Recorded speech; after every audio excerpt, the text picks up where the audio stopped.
like to watch that. Anytime you can get me to watch a movie a second time, then that means you did a good job. All right. Well, I guess I'm up next. And basically the way I felt about this movie is that it had a great start, which is something that I appreciate. I understand character development is important, but at this stage of the game, you should be able to do it. It's like doing an argument. You want to be as concise as possible and still get your point across. So I would like my character development to be the same way. So I like when they jump right into it, but we also still have some backstory of the character. They did give us enough of that to be able to go into the movie with some background information and getting into the plot real quick. It was dark and gritty for a New York detective movie. That's what I'm going to expect out of it. It had all the markers of a great police drama. I really liked the Frankie character, actually, because it was a change of pace for me from the other movies. Now, the Frankie character was in the DEA, so they were into the narcotics aspect of it, and it kind of gave me an understanding of how other people from other departments try to work together, and I just wasn't expecting him to have any kind of a partner in the movie. I just thought he was going to do everything on his own. I did not. Now, this is the things I didn't like. I did not like the casting of Chadwick, and the reason why is because I felt like he wasn't believable in the role. And part of that might be because he passed away, and because I know him as T'Challa and all the other characters. I just felt like he was too big for the character. I couldn't see Andre Davis. I saw Chadwick, and it was really hard for me to get past that. So I think it should have been somebody else in that role, even though he could have still been executive producer. Are you saying that he didn't do a good job acting that? Well, I'm about to explain. I'm about to explain. I didn't feel like he was really from New York, like his character was portrayed to be. Every time I heard him talk, he didn't have a New York accent. I just didn't get whatever the background, not whatever the background was saying in there. I get a Denzel feel from him, but Denzel is actually from New York. He's from Mount Vernon, New York. Chadwick Boseman is from South Carolina, and the New Yorkness didn't come out, and the character was born in New York. You saw it from he was a generational cop. So just because I didn't get that sense from him, it isn't that he didn't play the character well. It just the character. They should have said his dad was from someplace else, and he transferred into that. I had a problem with that. It was just off for me. Not all New Yorkers have accent though.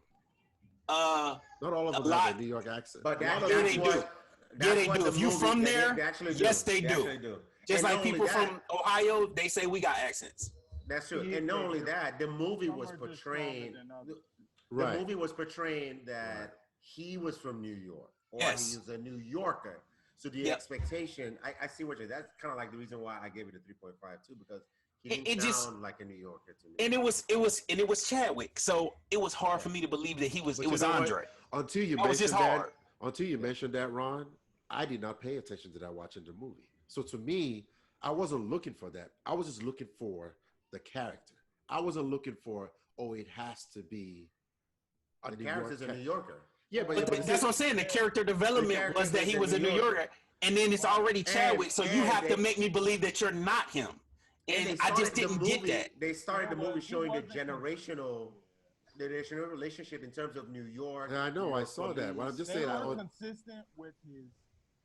There was times when he tried to do the New York City accent. I did notice that in the movie, but it wasn't consistent. But the way that I looked at it was that this was more of a action kind of suspense movie. So, like Shola was saying, I didn't really look more into the details of him having an accent. It was more of I was looking for the content of the movie, which I felt was good because the Taylor Kitsch dude he's from Canada. Yeah. Right. And so guess what? So guess what? But you understand this is the main character. So you're driving the movie, you're driving the story. But that's the difference between a 5 and a 2.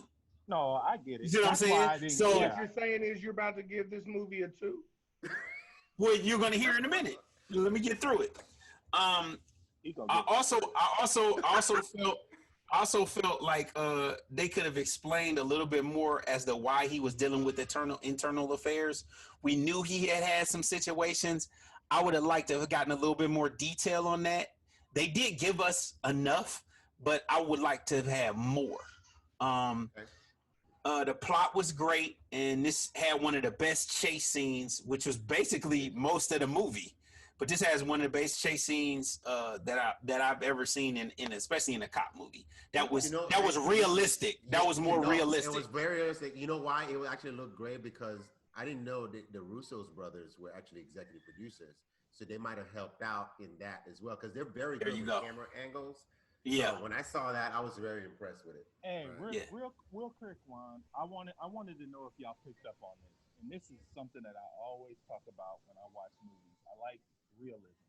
I like when they show real events that would really take place. It would play out that way. I got you.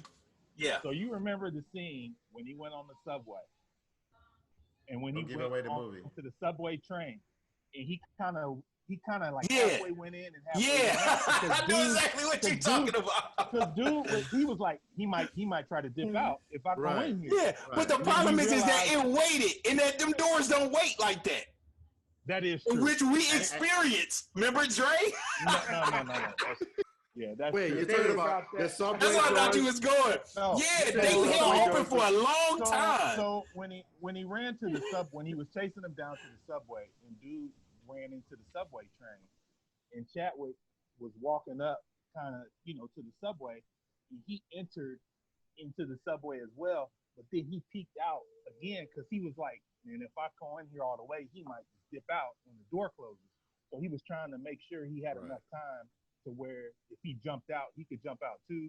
Or it's what I call that movie time, y'all. Right. But I'm just saying, that's a lot of times in movies, like, that's something, like, in my opinion, like, if we were in a situation like that, I feel like that would be something that we would actually do. Because like, I might gonna run in here, he might run out, so I'm gonna stand. If he's standing by the other door, I'm gonna. Yeah. You would think like that in that situation. Yeah. But you guys have to remember the chase happened. The chase happened the movie. Like in the middle of the night, like it was between 12 and 3 a.m. Usually, I've been on a subway in New York and in Atlanta that late, where the subway doors stay open longer. Oh, do they? Okay. Yes, they do. So you have to pay attention to that. So it was actually done right. Yeah, that was like, I was like, I didn't even know. I thought it was because they heard all the shooting, they just shut it down.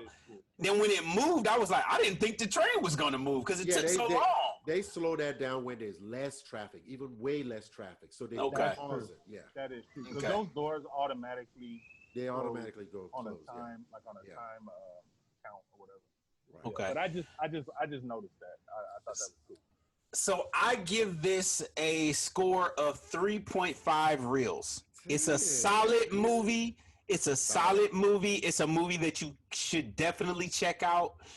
It is action packed, and like I said, some of the little details in there that I could have flushed it out a little bit better. Like. For instance, sometimes I compare movies in the same genre. A good movie was the one with Leonardo DiCaprio. What's the name of that movie? Oh, the one with was directed. The Departed. The Departed. Yeah. That was more character driven, and that plot was solid, but the characters were like, whoa! It gave you a lot of depth. This movie, the plot was solid, but the character didn't have as much depth, right? And that's what took it down a little bit for me. But it got over 3, so great job. You're such a hard critic, aren't you? Ladies and gentlemen, but I explain my stuff though. I gave it 3.5. But I explain myself. It doesn't matter. Ladies and gentlemen, I have better arguments than you have against. Actually, Shola, I thought you was kind of high, really, to be honest. That was too high. Let me tell you something. First of all, when it gets to my turn, I don't have to spend 20 minutes explaining the movie, repeating some of the things that you guys already. So I speed things up. So yes, your explanation is long. We didn't have no problem with how long your stuff was. We just said you went up. Ladies and gentlemen of America, listening and tuning into this podcast, I'm telling you now, Ron T was about to give that movie a 2.5. Exactly. Just changed it. Thank you. No, I didn't. No, I didn't. I have all my stuff written down, buddy. I have all my stuff written down. What that say? What that say? I don't think you've ever given. You've never given out a 4 reel since we started this podcast. That's not true. What are you talking about? I gave a 4.5 to the first movie we did. Yeah, I did a 4.5 to the Five Bloods, and I gave a 4 to the last movie. That's his opinion. Why they always got a problem. They always got a problem when it comes to me. Man? It's his opinion, man. Don't be mad because I'm thorough with my stuff. It's amazing how thorough you are when you watch the movie only once. How many times did you watch it? You watched it. You said I'm gonna watch it again. That don't mean you watched it already. I've watched it twice already. Oh, but that means you got more, and you gave it a 4.5 because you watched it twice. Right. Nobody else gave it that much. Right. Hey, look, somebody has to be a tough critic. You just caping for Chadwick, man. You just caping for Chadwick. It's all but you see, I was just more impressed with the fact, knowing what I know now. At the time when I watched the movie, knowing what I know, what he was going through, he did. That made it worse for me. No, that made him bigger than the character. No, you can't let that come in and affect how you critique the movie. But that's for the movie. Yeah, and that's why I had to give. That's what I did.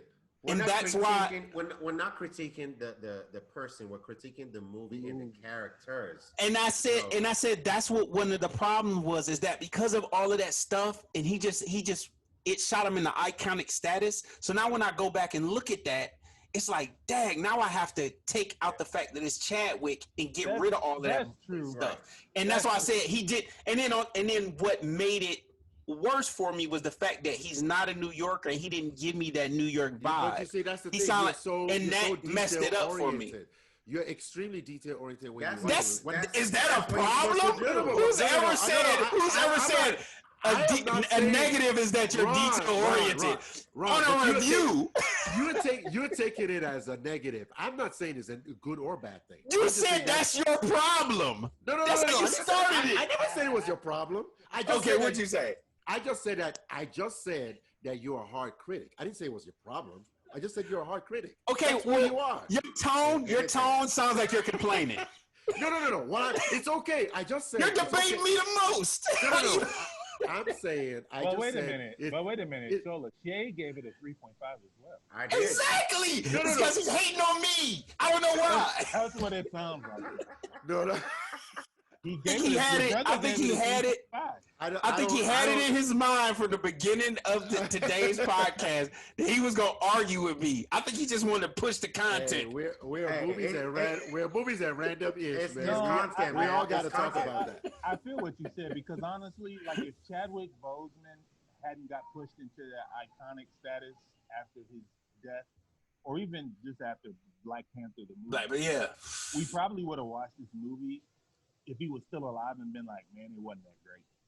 But honestly, it was good. It just wasn't great. I felt like when I saw it, what Shola said, because I told my wife, I said, man, you could really tell that he lost weight. And I said, there was even a scene when he was doing the chase scene. Right. It looked to me like he was struggling a little bit with the way he was running. Yep. No, but you say, Eric, you're only saying that now because of what we know now. And that's the time when we watched. That's what I'm saying. At the time when we watched it, we didn't think that. No, we thought that was just. No, I just saw it. I just saw it for the first time the other day. Oh, so you see that? I guess I'm coming from a different place. I saw it like 4 or 5 months ago. Oh, yeah. Okay, you saw it when it around 5 months ago. So around when it first got advertised, I saw it 4 or 5 months ago, and I liked the movie. I didn't know that was what he was going through. Yeah. So it makes me give him more of a prop that he did an extremely good job. That's why I gave it 4.5. That's where I'm coming from. If you just watched it now, you already know. Yeah. I see what you're saying. I see what he's saying. Because all right, y'all. I ain't even finished. We still got another.